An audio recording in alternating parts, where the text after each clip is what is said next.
Well, Welcome to Loose Links. For an hour of fun. Roll titles.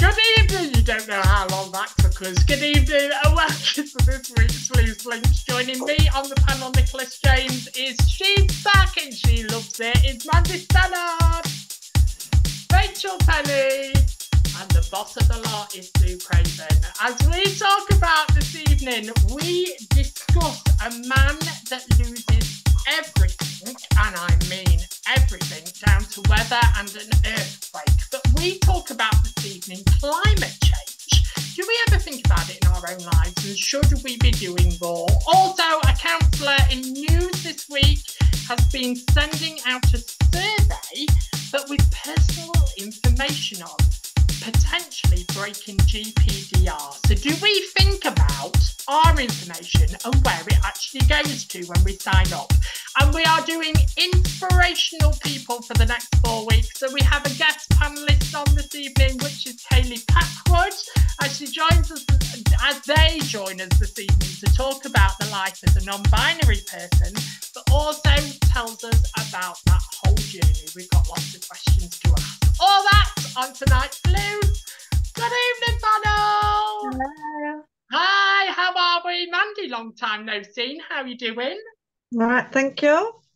You're so thrilled to be here, Mandy, all the time. She tried to get out of not being on the panel anymore. I can't do a Monday night, can't do it. I was like, that's fine, Mandy, we'll record your shows on a Sunday night. She was like, I still can't get out of it. So we had 2 polls this week, and I am going to share them this week, because we had a controversial comment that I sort of want to share with you. So the first poll was, do you believe there is an afterlife? 60% of you said yes, 40% of you said no. We had a comment from Shane A. Lesman. There is no God, no afterlife, no heaven or hell. Religion was and still a way for the few to get rich and control the many. Do this and you'll spend an eternity in hell. Pay us and you'll go to heaven. Can't believe that so many people are gullible and superstitious in this day and age. Very, very strong view, but that's what Loose Links is all about. So thank you for sharing, Les. Our second poll was, do you believe... Sounds like I'm the only Grinch here. Do you believe the Christmas market should go in Lincoln? 80% of you, no, 100% of you, sorry, 100% of you said no. I'm not sure I agree, but that's just me. But as we talk about this evening, we share our first subject. Sorry, I'm not prepared paperwork. A man whose house sits at the top of a hill. Friday night's earthquake has told how the fear of property was going to cave in. Who lives on the east of Cromwell, featured as an explosion. He basically lost, without going through the whole story, ladies, he basically lost everything. This earthquake completely lost. He lost his home, he's lost his valuables. There's nothing left there standing. And he's lucky to be alive. So when I did read this story this week, it did get me thinking about our global planet, really. And ladies, do you ever think about climate change? And do you think we all need to be thinking about it that little bit more? Maybe not for us, but maybe for our children for the future. Most definitely. For generations to come, we must do something. Why is that so? Do you think... It's not the little man, though, is it? It's not just down to the individuals. We all have a part to play, but it has to be initiated by government and the world, doesn't it? Because it's not just little old Great Britain. It's global and it's huge. But things like like the earthquakes, that is man-made. A lot of them are man-made. I know the huge faults that are in the US and places like that, and Turkey, they don't have. We're a little country, and we've done it to ourselves, like the one in Wales that happened in Wales. I should think that was done by, there's fracking and mining, and they've done a test ban on nuclear testing, haven't they? Because that causes it. We mess about with the core of this earth. We mess about with it too much, and it just weakens it. All for fuel. Yeah, you're right. But also, I mean, we're not the worst perpetrators, are we? I think we have, as you say, we're tiny, aren't we? We're not the worst perpetrators, but we're tiny compared to everywhere else. We can't afford to do that to our own country.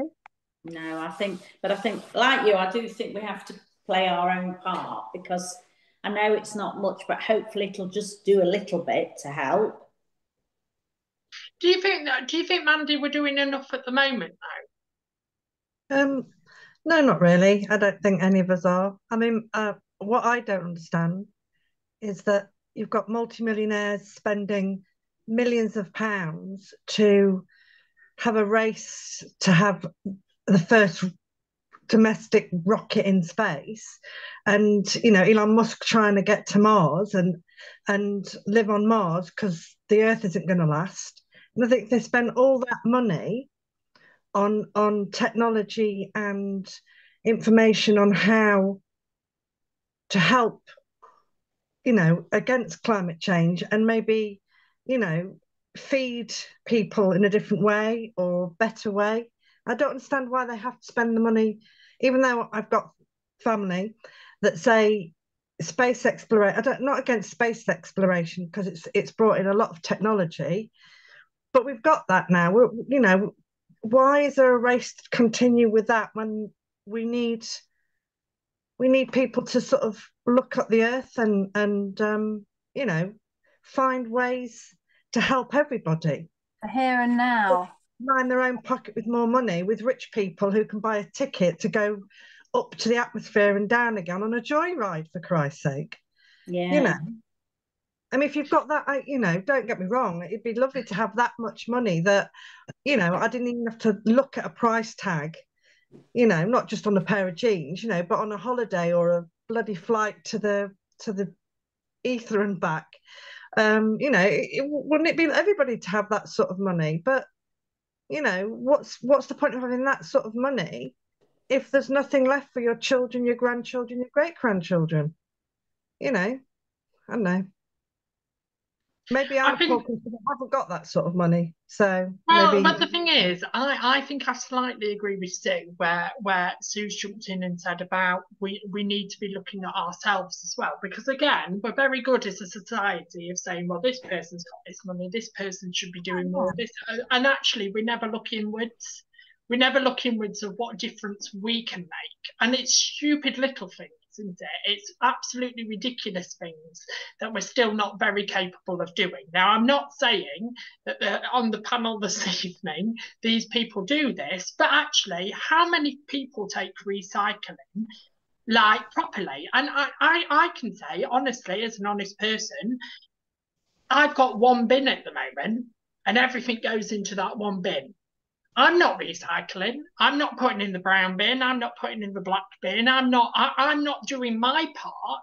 But then you look at helping yourselves in ways of doing that. So I thought, oh, I'll get a double bin. You can buy those double bins now. 50 quid. No. 50 quid for a double bin. And we're in a living crisis. Nick, all of us doing our little bit is great. But there's no point in us all doing it. It's great us all doing our little bit, but that's not going to create or build sustainable fuel. But would it, Mandy, if we all did our? But go on. Sorry, go on. I'm saying that's you've got wind farms, you've got solar farms. And then, people complaining, oh, it's taken over the land, solar farms or wind farms. But what else is there? And surely you know, not fracking. I don't believe in that either.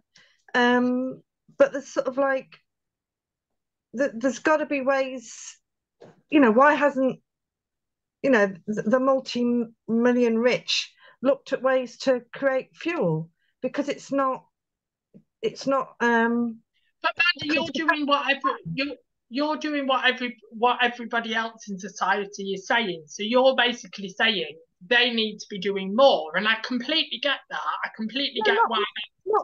No, I don't mean they should be doing more. I just mean why, you know, they can do what they want with their money, and they choose to, you know, build rockets that burn fuel that help towards global warming or climate change, and to go up and do things like that, which is, they can do what they like with their money. But what I mean is, I don't understand why they're not looking at things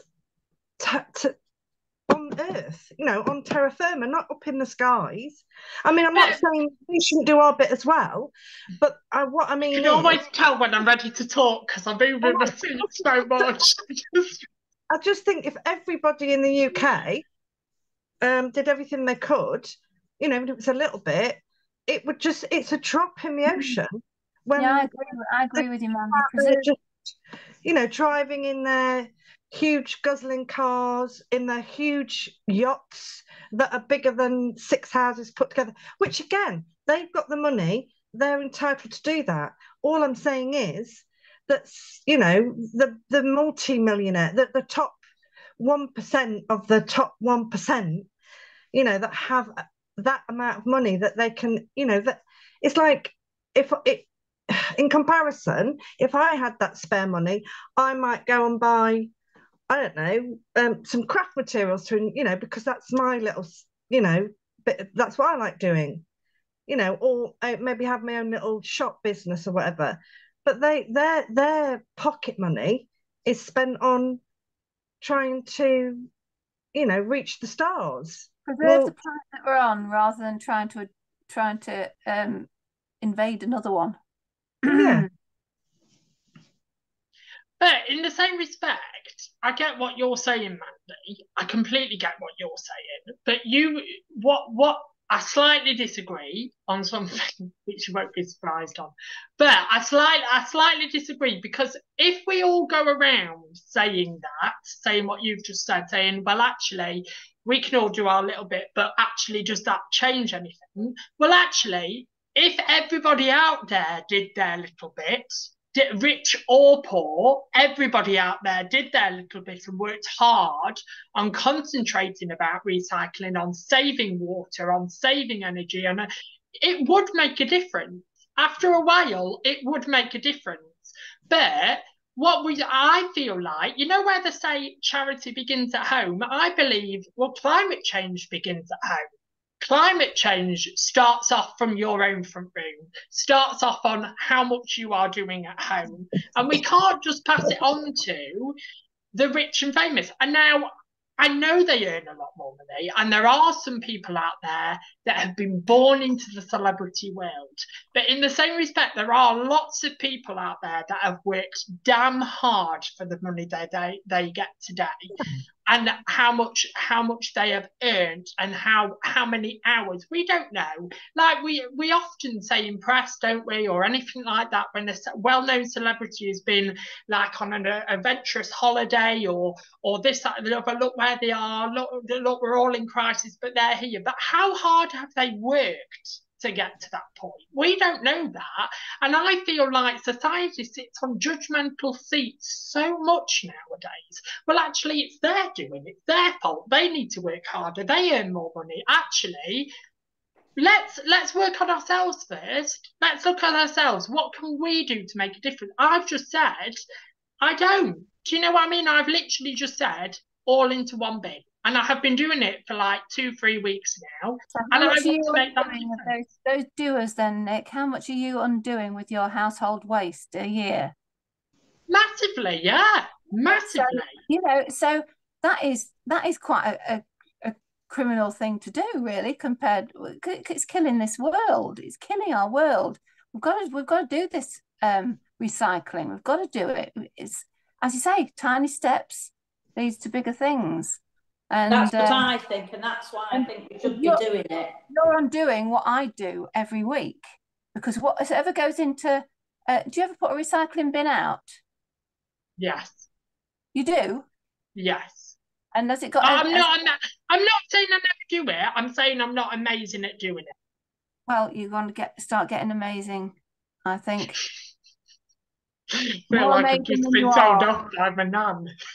Nan? But that also got me thinking, ladies, this week about when it comes to news, so everyday news, apart from Loose Links, obviously, but when it comes to news, do you watch it and does it affect you? Or because it's not happening directly to your life? So when we hear about disaster, when we hear about earthquakes, when we hear about war, when we hear about that, actually, does it affect you? Does it affect you as a human being when you see stuff like that? I don't watch the news because of it. I don't watch the news because of it either. It does affect me. But I think with what's happened to the world so far, in recently, I think we all suffer. And so I think, as you say, charity does begin at home, but and we're such a generous nation as well. We give billions and millions, like the Disasters Emergency Fund, and this government does give a certain amount. They have got an aid that they give so much of their money to these crises in other parts of the world, and then the rest is built up with donations. But we've just gone through coronavirus. Now, there can't be a bigger humanitarian crisis in this world. There never has been. You know, we lost 220,000 people that died in this country of that.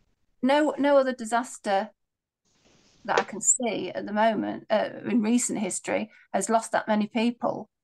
But we only put 10 million, the government put 10 million into that. We raised 62 million ourselves. And so, you know, we've got plenty of problems here at home.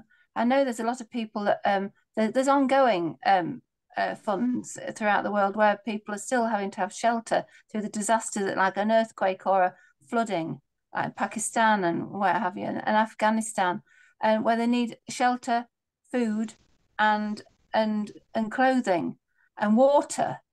That we don't suffer from that, so that is a different level. If we had that, that would be it sends you onto a different plane. Oh, sorry, I fell off my seat then.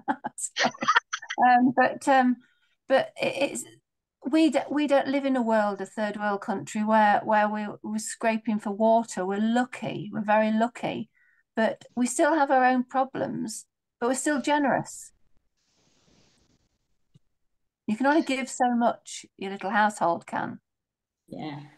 The thing is, though, when it comes to everyday news, though, ladies, do you think we are victim to being kind of selfish? And this is a really hard question. I know it's not easy, but when we think about war and we hear about it on the news, and actually, so if you are forced to watch the news, and so you watch the 6 o'clock news, and you hear there's been a war in Ukraine, there's a massive war going on at the moment, actually, have you forgotten about that story 10 minutes after you've watched it? Or is it still on your mind 24 hours later?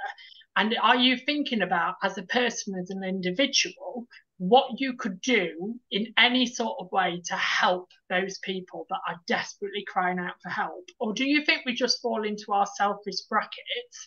And what I mean by that is, it's almost like, I want to describe something today. So when we hear a story, COVID, for example, when we hear a story on the news or whatever, actually it's just a story. It's not affecting our lives. So it's like listening to a children's book. Do you know what I mean? You listen to a children's book and you forget about it.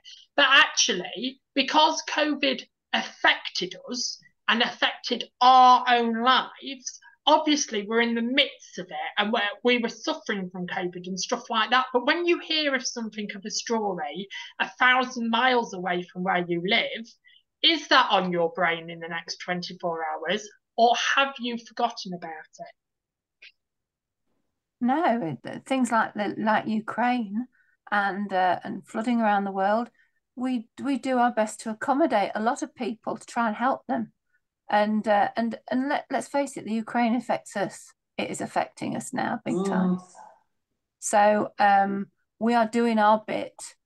We're probably not suffering with our houses being blown up and losing relatives. I know that says, but that sounds very fickle. But it is affecting us as we speak now, and we can only do so much without, we empathise. We're a kind nation, empathic nation. We're doing our bit. It's a difficult one, isn't it? But tell us what you think out there. Do you think we are doing enough for climate change? Do you think that we should be having a think about news that come into our world and actually not just let it be a story, but do something about it, reach out for people out there? Tell us what you think. You are the 5th panel member out there. You were going to be the 4th panel member out there this evening because Sue just made an excuse that she couldn't get in tonight. So it took her about half an hour to arrive. I think she was just putting on the second face of makeup. But we won't go into that. But we move on to story number 2. A senior councillor has been accused of creating an online voting system that could have potentially allowed members' votes on budget cuts to be tracked. Opposition members, I'm not going to say which council it is, but opposition members' councils raised concern about the Eternal site containing sensitive information, the link for which was distributed by councillor somebody. Some councillors questioned whether it would be used to track confidential information. The councillor said its negative found that its investigation found no concerns or personal information has been disclosed. Opposite councillors have told the BBC Wales that the authority statement does not allay their concerns on this website. So, ladies, it did get me think about scamming and scamming in the year of 2023. Do you feel it's so easy to be scammed in this time? And are you worried about vulnerable members of your family or friends when it comes to scamming? I think everybody is, aren't they? I mean, there's so many elaborate scams out there. I mean, there was one this morning that was on. But I always feel a bit, when people are scammed by other people, when they're, scammed out of money and such like. But there was a story, and this woman was with this guy for 2 years, and well, I suppose it was a scam because he set up a fake business to get money out of her sister, but he was just living 2 lives. He was already married with kids, and he lived with her half the week and his other family the other half of the week, and it was quite elaborate, the lengths he went to be this other person. But I think everybody thinks, oh, I'll never get scammed, but there's always the potential out there. I mean, I never give any information over the phone. If someone rings and says, oh, can you confirm who you are? I'm like, well, you've rung me. Yeah, I do. I always say, you know who I am. You've rung me. I'm not giving you, and then or they'll ring you and they'll say something, and I like to go along with it, and then Maddie, I've watched you go along with it. Yeah. I've watched you pick up the phone and a cold caller phone Mandy, and she was on the phone, no word of a lie, 45 minutes. Like, he would start with his question, how are you today? And Mandy would be like, yeah. And he'll start his question and she'll be like, and how are you? Have you had a good day? Are you all right? I was like laughing my socks off. Do you worry though, Rach? Do you worry about family members being scammed and how easy it is to be scammed nowadays? Well, well, you talk about me. I'm the oldest in my household, so I should worry about myself, shouldn't I? I think technology makes it easier to be scammed, but equally, technology also is getting ahead of the game in certain ways where certain words are like for advertisements and what have you, and certain words and are flagged up, that false statements are flagged up, and so these things are brought to attention as being scammed. But not to, I was reading not so long ago that there is technology just around the corner, a voice recognition, and say somebody did a cold call to somebody on their iPhone, and that everyone's listening. It doesn't matter what you think, people are being listened to on phones, and these voices, if they're brought up to found out to be a scam caller, if that caller was to possibly ring somebody else and use the same voice is used, that phone will pick up that was a scam voice and then give you a buzz, give you a ring. That technology is around the corner, and say the person you're talking to is a scam artist, in so many words. And so technology, although it's helping the scammer, is being developed to help the ones being scammed. But it's a frightening old world. But somebody dim like me will always get scammed, because I thought I was being fraudulently nobbled the other day, and then I realised my son had lost his bank card, and he paid some money into my account so he could pay a bill. And I saw this a couple of days later. I thought, and I'd forgotten all about it, and I ran the fraud. I'd stopped my card, but I haven't got a company like that. I don't pay that. And 3 days that took me, and I realised it was my own son. But what a wally! I'd just forgotten. Oh, honestly though, before we move on about this topic, I don't know if you've seen a TikTok trend at the moment. A TikTok trend is to send a voice note to somebody, but take your finger off it, so you're halfway through a sentence, and then send it to somebody. So I decided to do this. It was about a year ago when I found it on my phone. Decided to do this to Rachel, and I would send her a voice note saying, "Hi Rachel, I just wondered if," and then I'd take my finger off. And at the beginning, she was cool, calm, and collected. "Oh, hi Nick. Did you want me? The message hasn't fully come through." And I just kept sending a message like that. My word, I have never heard again so cross in all my life. I just said, look, if you can't finish your sentence, I said, Google it. Ask Alexa, but don't ask me. I'll have to see if I can share it on the page, because it was so funny. I was calm. But talking about scams, we're talking about business scams, but there's also personal scams, isn't there? So, but via a business, I can say I've been a victim of scamming. So, they made out that they were Barclays Bank. They were very, very they made sense. And they got onto my computer and took over my laptop and took a picture of me on the computer, and I got scammed that way. They completely took over my laptop and then were really nasty to me on the phone. So I've been a victim of scam, and I phoned the police, and I even phoned Barclays. And I know I'm dissing Barclays here. I'm still with Barclays now, but Barclays would not take the story from me, because obviously they were like, "Thank you for informing us, but we can't do a lot." But also, there's also, and I know it's a subject that we seem to be talking about a lot at the moment, but there's also dating scams, isn't there? So have you ever watched the TV series Tinder Swindler? No. You have. So it's about this guy that is living this absolutely fantastic life, and he covers his profile in loads of pictures about, he's got yachts, he's got hotels, he's got this, and he finds this girl wherever he's staying, and he's saying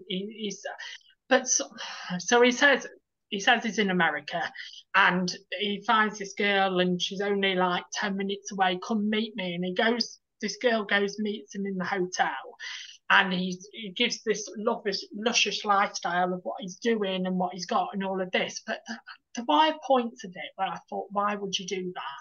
So he would sit in front of her and going, I'm going to New Zealand this afternoon. Would you like to come with me? And on the programme, it showed women going, yes, please. Yes, I'd love to come with you. Yeah, I'd love that. And then eventually he would state that he had no money and he needed to borrow some money off like a woman. And it turned into tens of thousands of pounds, which was the next date's luxurious thing. What can I do? So he was spending somebody else's money to live up his lifestyle to the next date to impress her. But actually, do you think, when we watch programs like that, we are people that would say that would never happen to me. But actually, do you think we could easily fall into No. No. Not that. If someone asked to meet me on the same date, said, oh, I'm flying to Paris, do you want to come? I'd be like, no, you're all right, mate. We're not really gigolo material on here, are we? But do you think that's... I'd always be like, well, why? You know, why do you want to fly me to Paris? I mean, bloody hell, you met me a couple of hours ago. Haven't seen me in the morning. But do you think that, without being rude, and I'm not being funny here, ladies, but do you think that's age and wisdom? Do you think actually, when you're younger and somebody shows you a little bit of attention, we're a bit more open to an idea of No. especially if we've No. Never. Well, Always come back at me then. Why? Why do you feel like you would never be victim of that? I think I don't know. There's people that get their heads turned very quickly, and there's people like me that are quite cynical and think, what you after. I'm fussy. That's probably why I'm still on my own. What about you, Sue, though? Do you think you would have been like more open to the idea of someone sweeping you off your feet at 18-year-old Sue? No, I think a lot of it's your upbringing as well, and I think if you discuss these sort of things now with your children or your grandchildren, I mean, I know my daughter wouldn't have done anything.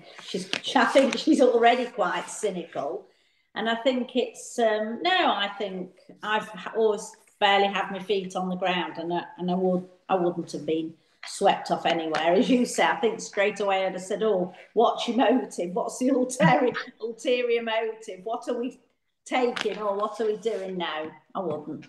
That's what I think every time Nick rings me up. Yeah, I agree with you. I don't want to up to one time. But Sue, we've heard about dates. I'll just go like this to you, shall I? Shall I just go like this? You know, when you turned up and you had to look down at the man. Hello, nice to meet you. But do you think when it comes to the world of scamming, it's harder to police? It's really harder to police and to crack down on, or do you think the police should be doing more about scams? It should be more. It should be more of a definite offence, because look at what happens. First of all, it's the poor person he's scamming, and secondly, look at the man hours it takes to investigate it. And the money. And there's not enough police, though. There's not enough. They haven't got enough manpower to do it. Of course there isn't. But the thing is, there should be a bigger term in prison for doing something like that. Okay, they're not physically maiming somebody, but that could send somebody over the edge. That is traumatic enough, and to take something that's not yours, that somebody has worked damned hard for, just because they think that they're going to take it and you'll get reimbursed for it with insurance. No, they should be. If there was a bigger fine or imprisonment term, then it would taking somebody's liberty away. Then for a long, long time would probably be a deterrent. Yeah, I agree. Chop the fingers. What about you, Mandy? Do you think we need to be policing it more? I don't know how you would, unless it's reported. It's like anything, isn't it? You can only look into it when it's reported. Do how many computers have taken over one person's job? 10 people's job, rather. You can put a computer and the technology. You need somebody really clever to well, there are people that are doing this. The software that put into computers to try and investigate this. That's what they're doing, and they have to be one step ahead all the time. But do you think on a nowadays sort of basis, I wasn't going to talk about this at all, but I will. Do you think on a nowadays sort of basis that we trust the police in the year of 2023? Do you think there's people still out there kind of wanting to report something but is quite scared of reporting it because of not getting the outcome that they want? So do you think that we are losing trust in people out there that are supposed to protect us? No, it's the government, I think. It's chaos, isn't it? So I'll share with you, ladies. They can only do what they're funded for, and they go around in one-man crews, and Lincolnshire is especially Lincolnshire is the biggest shire in the country, and so it's got a lot of land and a lot of space to cover, and I know some police, but I know their difficulty. I know their difficulty in doing their job. Most frustrating job that you could possibly ever do. It's a thankless job. You're trying to keep people safe on the streets. It's so in depth, and then you go and present something that you've investigated and you've found to be a wrongdoing, and then what happens? It all gets thrown out of the CPS, and look how much money that has been paid. This is what I was going to say, Rachel. I wasn't going to share it on the show, but I will. So I went out the other week, and I was out with friends. I'm not going to say who the friends were, but I was out with friends celebrating a birthday. Now I will state here that I was drunk. I were very, very drunk, but I was victim to a homophobic attack. That's it. Move to the left. I don't know if you can see me very well. No, you can't see it. Well, I'll try and it's right on my head there. Can you see that? Head up. Up. A bit more. Yeah, stop. Yeah, see it. It's worse than that. So it's a lot better than it was. So what happened was there's a gay bar where I live. I'm not going to state which the gay bar is, but there's a gay bar where I lived, and I walked out the gay bar and there was this man behind a corner. Somehow he collared me over. Don't know how he collared me over, but he collared me over. And the next thing I know is I'm laid on the floor, passed out. CCTV has shown there was a man there from 9 o'clock that evening with a pole hiding behind the corner, popping out in and out as much as he possibly could. I don't think it was me that was targeted, but I believe he smacked me over the head with something and I fell to the floor. I have reported this to the police. Now, this isn't shooting down Lincolnshire police at all. I know your job is majorly busy, but actually, when I really think about it, and I don't think I'm overreacting here, I do believe it was attempted murder. I do believe that he was out to do some real damage, but the police have dropped it today. The police have said to me they haven't got enough evidence. The man on CCTV was in a hood and a scarf around his face, so you can't really identify him. And because I can't say, because I was passed out, and believe me, ladies, I lost 4 hours of my life. I was in hospital. I went to triage. I can't remember any of it. I can't remember a single thing of it. But it's scary when we have stories like this, isn't it? Especially in the year of 2023, that actually I did nothing to that man. I didn't do anything to that man. And because I believe now it was hate crime, and because he doesn't like gay people, I was the one targeted. And what all you can see from CCTV is it was a scaffold pole that went over my head. And I'm lucky that I'm not in intensive care. I'm lucky that it only broke the top of my head, so it was glued in A&E. But actually, that's scary to say. It's things like that still happen in today's age. People have died with less trauma than you had to your head that night. Massively. Definitely. And it could have been a murder case. And what would they have done then? How would they have investigated that then? And surely, if they've got CCTV, can't they use that? No, because literally he was in a scarf around his head. So all you can see is all over Lincoln. Couldn't they have linked one to the other, or is it live? Well, no, and I think it was planned. So he knew where the cameras were, he knew where dark spots were, and all of that. Because you could, when the CCTV just shows me falling to the ground, it doesn't show anything because it's in a dark corner. It just sees me falling to the ground, and I did think for a while, was I drunk and I just fell over and hit my head, but actually where it is, because it's right here, how the bloody hell do I hit concrete? I know. Right here? I'm either going to hit it here or I'm going to hit it at the back of my head. The back of my head's going to hit, but it was here. But let's move on from that because we don't want to talk about it all night. But actually, what do you guys think out there? Do you think our data is protected? Do you think it's easier to scam people in the year of 2023? And my last question was, do you trust modern technology? So have your say. Do you have an Alexa in your house, or do you refuse to have one because you believe it's listening to you all the time?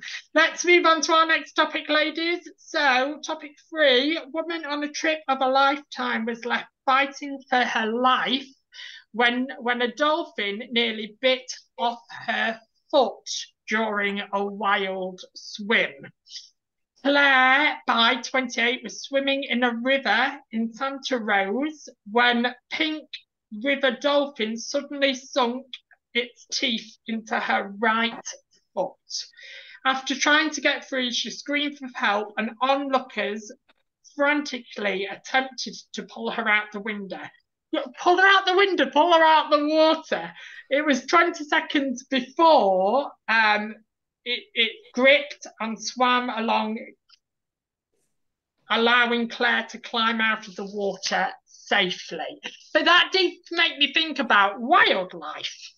Do you, ladies, when it comes to wild nature, should we let them?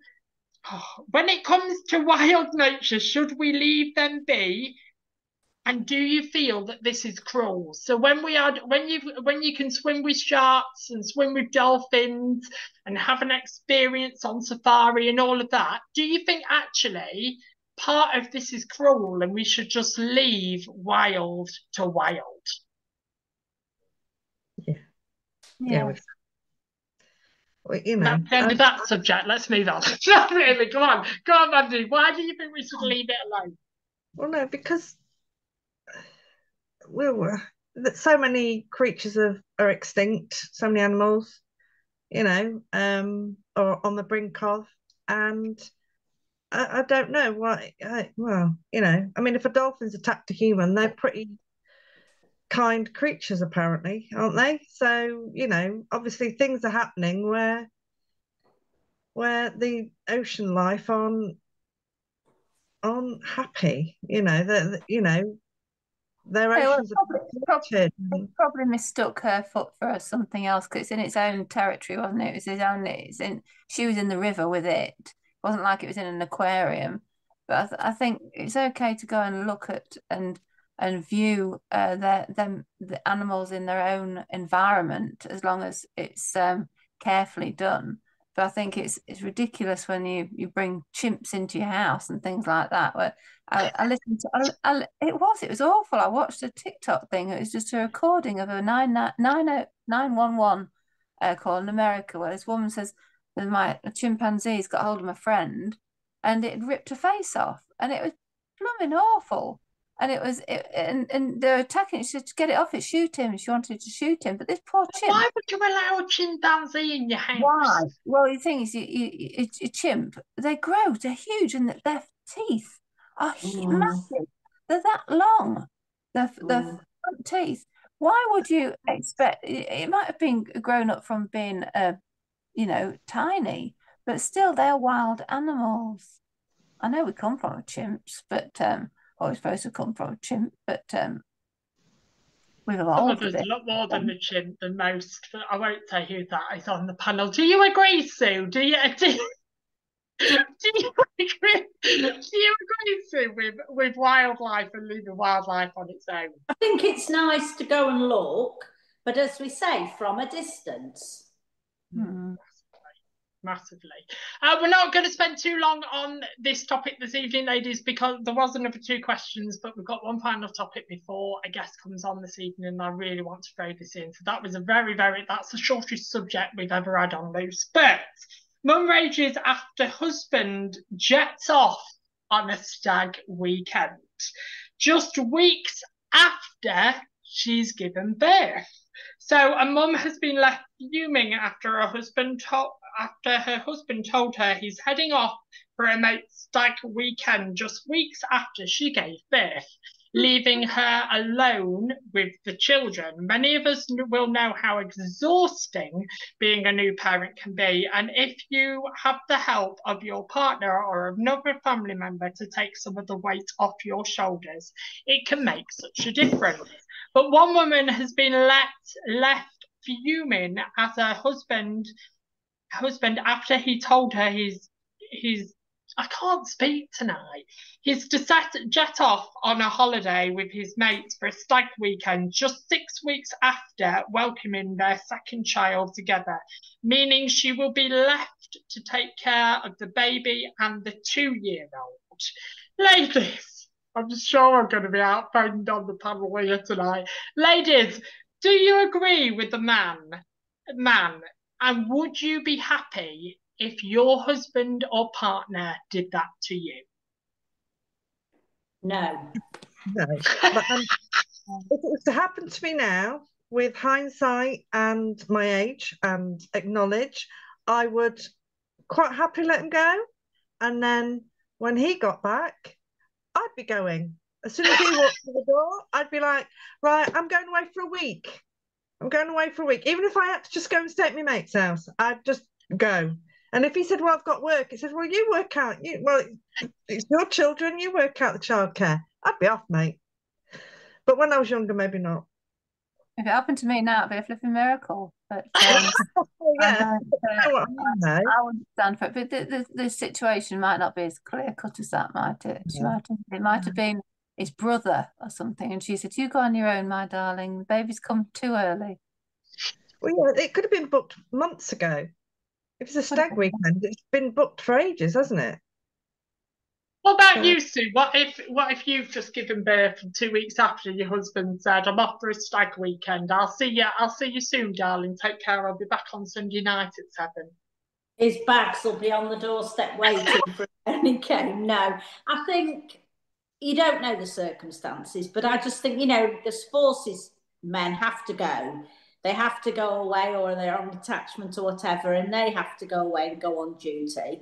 But that's a different thing. But to go on a stag, but as you say, it might have been planned well before. She probably knew about it, probably been booked in advance. You don't know.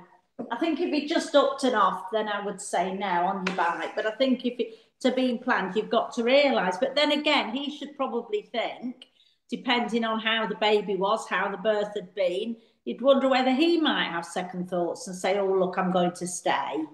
No, it's a bloke, behave. No, that's true. That's true. When thinking about relationships, we seem to be talking about relationships quite a lot. It keeps coming back up. But do you think in a relationship, though we do you think sometimes we lose ourselves a lot more when it comes to somebody else being in our life? And do you think this is healthy? Do you think, because some people, don't they? Some people, you meet some couples that do everything together. absolutely everything together. So have mutual friends, go out for dinner, out on nights out. Absolutely, their partner is at their side. And I'm not saying that's unhealthy, but actually, do you think it's important to keep independent you when you are seeing somebody? And if you do lose independent you, that's when it becomes unhealthy. Most definitely. Loads this evening, ladies. Honestly, slow yourselves down. Most definitely. I think it's good to do things together, but it's very good. It's vital to keep you some independence and some interests and things of your own. Keep a bit of mystery back, I think. Yes. Why is that, Rachel? Well, I think you don't want to be doing everything with the same person. No. Otherwise, you get to be very, you want to try other different things, but you want to have a life outside. You both do, because you need people to talk to. You're not in all the time, not the same face you're looking at all the time. So when you come back together again, you think, it's yes, Nicholas. Your face I get very used to. What about you, Mandy? If somebody entered into your life and was absolutely like, my word, she's drop dead gorgeous, I can't get enough of her, I need to see her every second of every minute of every day, how would you feel about that? Annoyed. Oh, I've been on my own too long. I can't be doing with somebody being around me all the time. No, I don't know. If he was to fly me off to Paris on the second date, then, and New York on the next one, yeah, why not? What about friendships? So, as you know, friendships are really, really important to you. In relationships that I've been in the past, I haven't lost friends, but I'm not in contact with friends enough. And actually, I think friends are really important. They say, don't they, men come and go, but actually friendships are there for life. Do you think, though, sometimes we do lose that closeness with our friendships when we have somebody that enters our life, because actually it's new and it's exciting and we want to see it, but actually do you think we need to be more aware of that? Do we need to be more aware of going to see our friends and keeping those and talking about the relationship, even discussing it? Do you think it's important to have close people around you and not lose yourself in a relationship? Yeah. Most definitely. Can't get rid of anybody, can we? There's some people you just can't get rid of, Nick. Yeah. I'll tell you something. I think it gives you a friend can give you a different perspective on things, and what and the right friend, you can have the right friend, but you have to also be the right friend as well. Yeah. Yeah. And it's not a one-way thing, but I think, because if anything fails, you've always got your friends to help pick you up. Yeah. Well, I'd like to say I'm going to make an announcement, because it hasn't happened yet. But about 2 years ago, me and Sue Craven dated for a while. I took her out for many meals and we went on many date nights. And I became Nicholas Craven for a while. She didn't want me to share that at all tonight, but I just thought I'd share it all with you, Sue. So I've just announced our relationship. I hope you don't mind. She got total lies. Yeah, don't mind. Rachel, stop lying. Right, ladies, we've got something new this evening. So for the next 4 weeks, Luce will be talking about inspiration, because inspiration is massive in our lives. We need inspirational people, and we need people to come and talk to us about aspects of life that we have never walked down, because that's what we learn about ourselves. So we have a guest with us this evening who will be joining us in a second. Their name is Kaylee Packwood, and they've been non-binary. We go into the world of non-binary and how we ask those questions that you have been dying to ask and are maybe a little bit intrigued. But Sue, before we go into that, can you tell us an inspirational person in your life and why they are inspirational? I think my daughter, because my daughter lost her husband after only 8 months of marriage. He was 29, and she was working and was away down in Lincoln with us. He was up in Manchester where they were living, and he went to bed and he never got up. He had sudden adult death syndrome, and she was left with everything to sort, and she lost the love of her life. But since then, she's gone on. She's had lots of trials and tribulations, but she's gone on, and she's now in a job that she's doing. She's now working with children and families of who are that either the parents are going through palliative care for terminal illnesses, or the children have lost a sibling or a parent from this. And she's just such an inspiration. And she's the youngest one on the team. And the reason that they employed her was because they said because of her life experiences and how she went on to work with CRY, which is cardiac risk in the young, and had 3 screenings in Lincoln for young people for heart defects. She had balls, she raised money, she ran, and she was an advocate for them and talked to lots of people who'd lost their husbands, wives, sons, daughters. I think she's my inspiration. It makes me think, well, keep going in your life, whatever's happening. Wow, that's on a different level, that is. Beautiful, Sue. Big shout out to Sarah. Big shout out if you're watching, Sarah.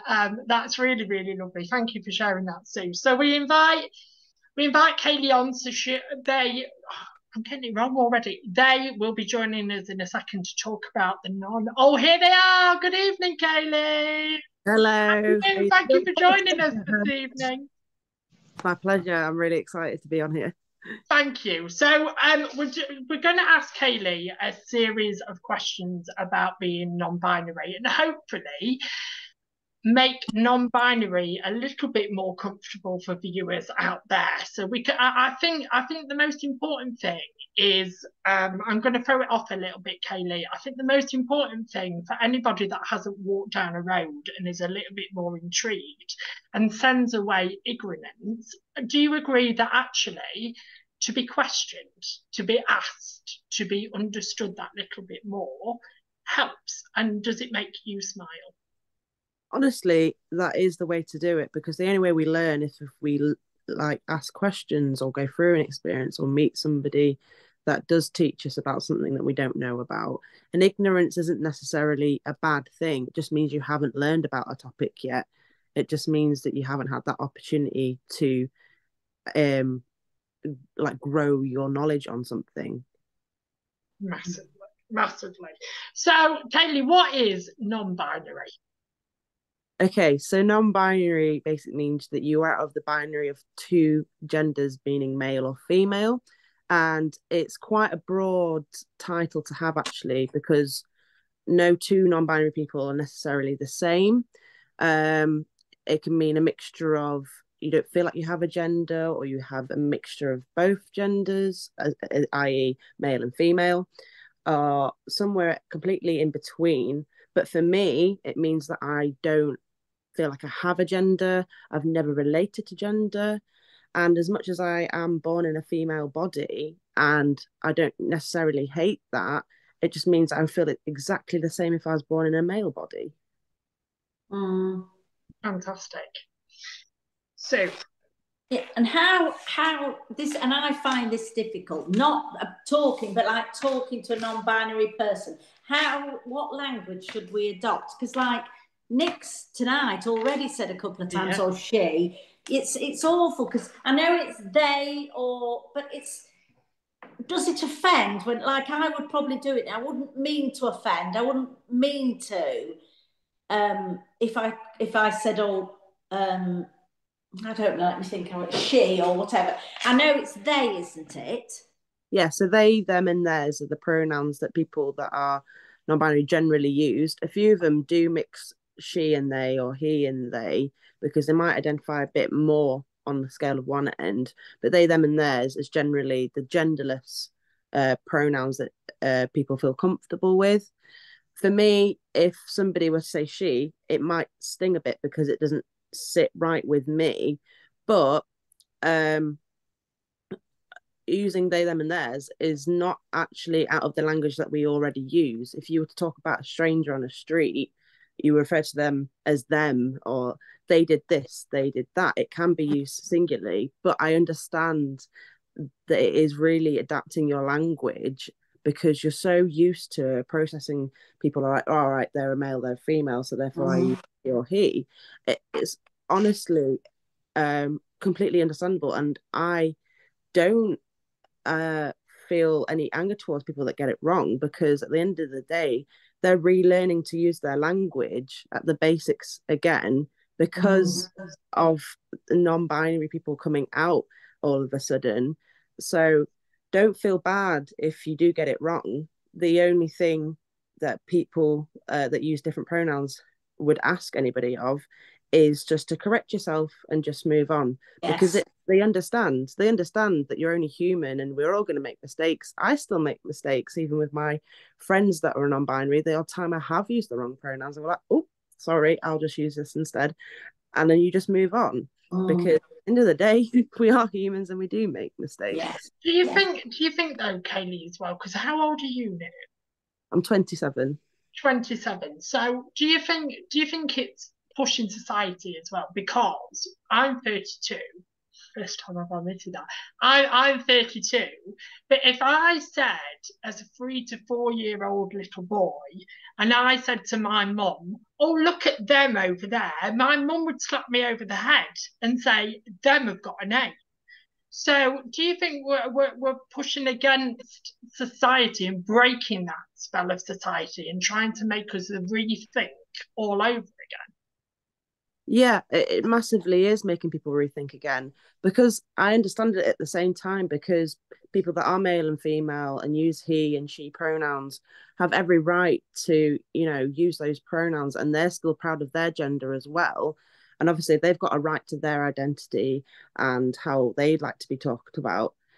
But it is massively still rethinking it, because obviously there is another category of people that are asking to be respected as well. So it is a bit difficult, because you've got to try and respect everybody, but you are just changing your language and changing how your thought pattern is into referring to people. Massively. Mandy, let's go to you. I thought I was number 4. Oh, Rachel, let's go to you. It's quite a recent type of terminology, isn't it? Non-binary. It seems to be quite recent for me. How common is it? Because what I would have, if I was to see somebody who I thought was non-binary, I'd say either tomboy or effeminate. That kind of thing. I'd have that in my head, like a female body, but tomboy looks. Is that what possibly termed as non-binary now, or not? How common is it? It's interesting that you say tomboy. It's just a little side note, because when I was growing up, that is what I would refer to myself as. When everybody called me a girl, I'd be like, no, I'm not a girl. And they were like, what are you, a boy? And I'm like, no, I'm neither. I'm a tomboy, which I thought in my head, because I was breaking this kind of gender conformity at such a young age, that tomboy was just another gender that I could be. So that was quite interesting that you pinpointed that. But it's not necessarily the same for everyone still. But it's becoming increasingly more common now that there is terminology and information out there. And for the first time in the census, actually, you could put in your own entry for your gender identity. So I was very fortunate to be one of the first people to be putting non-binary in the gender section of the census form in 2021, I think it was. I think the number was 30,000 people identified as non-binary, which equal to 0.06% of the population in the United Kingdom. But then you look at the USA census that they had as well, there's 1.2 million people. So there are quite a number of people that do identify as that. And not everybody that does identify as non-binary didn't even take the census. So there are even a portion more people than that. But it is becoming more increasingly a known thing, and people are realizing that, because there is so much information now, especially with Stonewall and things like that, they're trying to fight their corner by spreading more information about it. Wow. Mandy, let's go. Nick, can I just ask again onto that?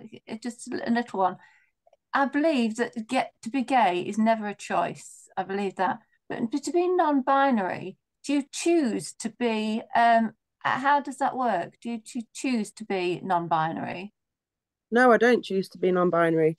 I've never understood what it meant to be a girl, a woman. I've never related to it. I've never understood it, even from a young age. And it's only in recent years that I've actually, because I've researched myself, like, I don't feel like I have a gender. What does this mean? And suddenly there is this information there that has that terminology to fit how I feel.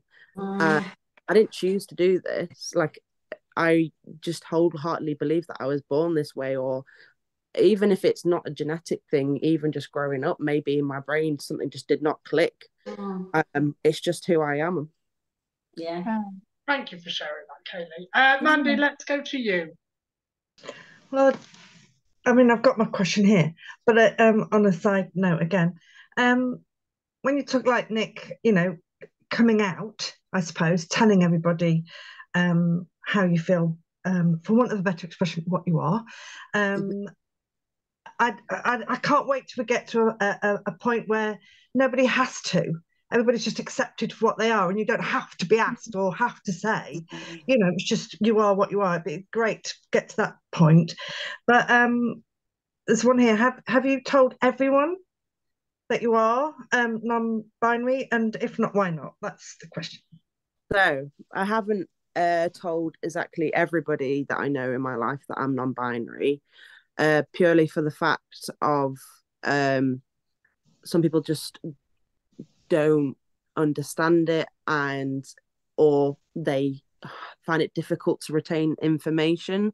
So sometimes it's a lot more painful for me to tell somebody that I'm non-binary, and for them to constantly just then call me a woman and use she, her pronouns, and not at least try and correct themselves and try and cater to the language that I prefer to be used for me. It's a lot more hurtful in that sense, which might seem a bit silly, because surely, you know, if somebody wants to be respected as something, you would want to tell everybody. But there has been a lot of cases, and even when I've told close family members, it's caused a lot of arguments, and it has been quite painful. But thankfully for those close family members, they are now on such a loving, caring page with me, and they do use the correct pronouns, they use the correct terminology. They don't call me like a woman, or, you know, a sister, a daughter, things like that. They don't use those words anymore, and it's such a beautiful place to be in. But that took a long time to build. So I think I'll slowly get there. The more I get to know certain people, and even the people I work with, like, once I build up a relationship with them, and I feel like then I'm in a better place to actually share with them, like, every part of who I am, because they will have that bond with me that where they care, so they'll want to try a bit more, if that makes sense. Yeah, definitely. I 100% agree with that. What would you prefer someone to do if they misgendered you? Okay, so briefly touched upon it earlier. If you were to say she by accident, which happens, just say, yeah, exactly. Again, you're human. You would just say, sorry, them, and then just completely move on with the conversation. Because by you then dragging it on, saying, oh my God, I'm so sorry, which I do wholeheartedly believe that you are sorry, you're still bringing up the fact that you've just misgendered me, which is still then bringing that emotion and the discomfort to me, and reminding me constantly for however long that you have just used the wrong pronouns, which it's just, again, we're quite understanding. People are human and they make mistakes. So if you just correct yourself and just move on, then we're absolutely fine. We just, and I don't think at all, Kaylee, are we pointing to the straight world and going, you've got to understand this, because as I say, I'm in the LGBT community, but if anybody asks me about non-binary, I can't answer because I've not gone down that road. So what Katie said there about all being human, they really do mean all of us being human, because we make mistakes as well. In the LGBT community, we make those mistakes. We're not any kind of special human being that knows a little bit more than you do. We're very much the same person that does that. So I do agree about asking questions and talking, because that's the only way we're ever going to learn. It is. Massively. Let's go to you, Sue Craven. What are the biggest issues a non-binary person faces? So I do feel like the biggest issue is people not believing that it's a real gender and that it is made up, which happens quite often. There used to be a massive joke in the internet about it a couple of years ago, saying, oh, well, I can identify as anything then if I really wanted to, which is quite a hard pill to swallow, really, because I finally found something that describes how I feel. And for then somebody tell me that it's not real and I've made it up, it's quite painful. But it's not even that as well. Non-binary still isn't recognised legally as a gender yet in the United Kingdom. And as much as actually they've made a bit of progress by including it in a census, and actually a lot of workplaces do have options to put down pronouns as they, them, and gender as non-binary, and on other systems and stuff, it is increasingly becoming more open-minded and accepting. It still isn't quite there yet. I have no rights as a non-binary person as it stands. The only way that I have a right is if you were to discriminate against me for it, in a sense of a hate crime, for example. But I feel like that is a massive issue, but it is becoming more recognised. Now they've got the results from the census. Hopefully that will then have some input to having some rights being put in place within the government. Massively. Rachel, let's go to you. Well, the question I've got, I was looking at it and I thought that doesn't seem appropriate. But when you said that non-binary sometimes, well, to be classed as a gender, question I've got here is, do you class yourself as transgender? So I believe I fall under the transgender category, because the true meaning of transgender is identifying as something, a gender other than your sex given at birth. So I was assigned female at birth, but I don't feel like that defines my gender. So therefore I feel like I do fall under the transgender umbrella. But again, for other non-binary people, that might not fit a description for them necessarily. So it does depend on the person, the non-binary person, whether they feel like they do class themselves as transgender or not. Interesting. Very interesting. Yeah, this is the beauty of Loose. Do you know what I mean? We ask these questions that society are scared of asking. Mandy, let's go to you.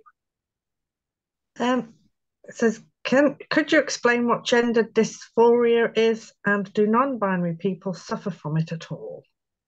Okay. I don't know what that is, so I'd be interested. So it's generally been a term used for transgender males and transgender females. So say if you were born in a female body, but you believe your gender and you are a male, you would have complete discomfort in the body that you were given. So in your chest area, your groin region, you would feel wholeheartedly uncomfortable like that, or not having a low voice or having a higher voice, you would feel discomfort in that.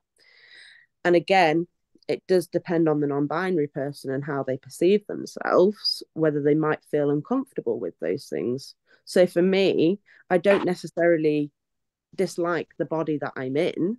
I accept it because it's the body I've got and I don't hate it. But I do wear baggier clothing to disguise my chest, because obviously people do assume people's gender, either he or she. And for me, that is a big giveaway of the body that I was born in. So I do kind of try and disguise it somewhat because that's an immediate thing that people recognize and assign pronouns to me with. Massive. Absolutely massive. We always talk about relationship scenarios on here and dating apps and stuff like that. But Kaylee, what is the dating world like for a non-binary person? Honestly, I've not had too many people being horrible to me or not necessarily accepting who I am, but it is quite difficult for some people who just either identify as straight or gay or bi or anything in between, because a lot of people assume, well, not necessarily assume, obviously every sexuality is different, but for a lot of people, they are attracted to people because of the bodies that they are in. And as a non-binary person who's in the female body, trying to date some, say, for example, a straight man, they just see me as a female body, which is not what I want at all. That's not who I am. So it can be quite difficult to overcome those barriers in that sense, because I need somebody that respects me for my gender and not for my body. So it can be quite difficult with a few people. But luckily on these dating apps, you can look for certain categories of people. And I identify as pansexual, which means if I like the person who they are inside, it doesn't matter to me what body you've got. So you can look for those same people that are pansexual, so that it doesn't matter to them what body I have, because they look for the person within. So yeah, it can be quite difficult, but you can kind of narrow it down on these apps. They're not the best in the world, though, are they? Rachel, who just asked that? Sue, you will come to you next. Yeah. How can someone then, please, Kaylee, tell us, how can someone be a good ally to people that are non-binary? Okay, so we've obviously talked about using the language, so using they, them, theirs pronouns, but also actually what's becoming a massive thing, especially on social media and even just on emails now, is adding your own pronouns when you sign off your name.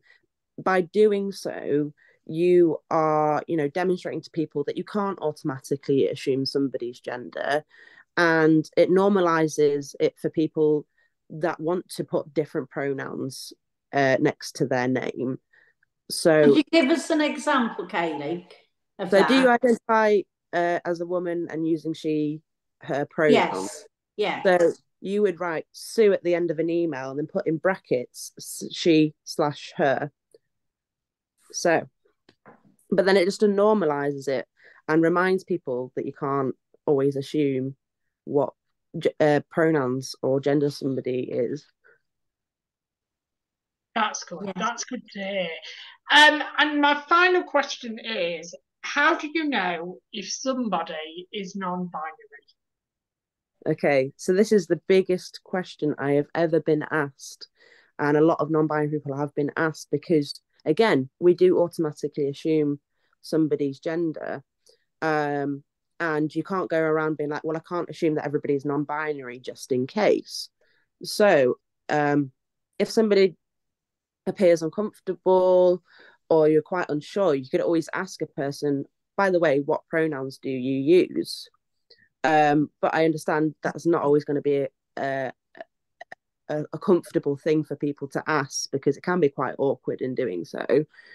So you can't necessarily always tell when somebody is non-binary. And I know it seems to be a lot more of a younger population of people that are non-binary, but there are cases of older people too, because a lot of people assume, right, well, the young people, they know that, but there's some people of all ages coming out as non-binary because they finally have a word for it.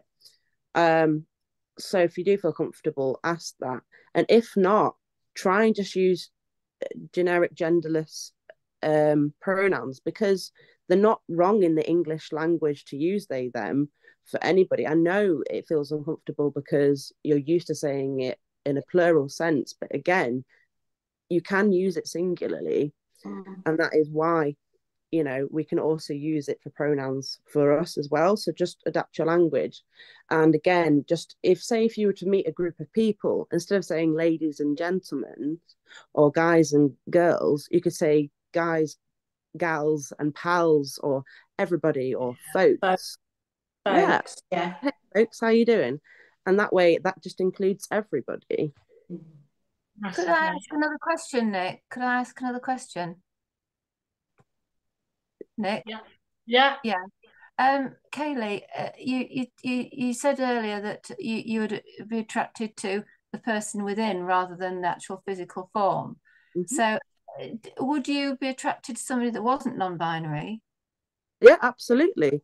I have been, and I've been in relationships that with people that what we would call cisgendered. So they are fine with the body they're born in, and they do identify with the sex they were assigned at birth. Absolutely, because for me, it's more about that person. Because I'm a little bit confused with the whole of it, because I'm quite old, as Nick keeps saying. But if I was to look at somebody and generalize, like people like I do, I take everybody face value. If they're kind, no human beings, kind human beings, that's what I take anybody for. Doesn't matter what gender. But if I was to see a female who was attracted to a female, I'd class them as lesbian. But what if that female dressed as a male, but still liked a female, but still classed himself as a female body? This is all very confusing for me.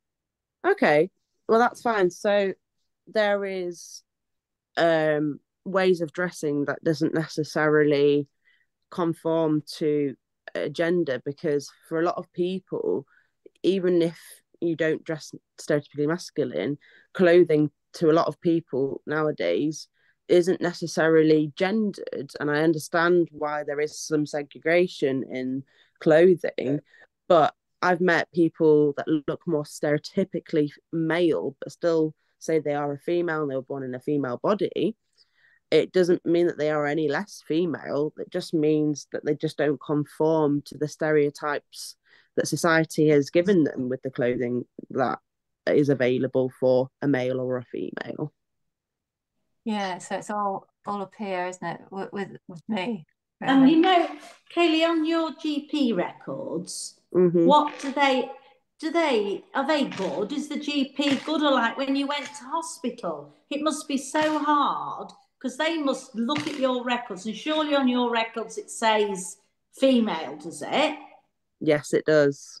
I have no option to change it as of yet, but hopefully with people campaigning at the moment, and actually there were a few what do you call them? When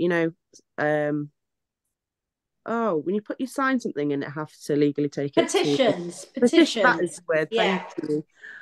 There's a lot of petitions going around for them to have this conversation, in Parliament about actually like stating non-binary as a recognised gender. Until that happens, no one's under any legal obligation to do that. But even my trans male friend who has changed their gender legally, has changed their name, is on hormone therapy, as in they are now on testosterone.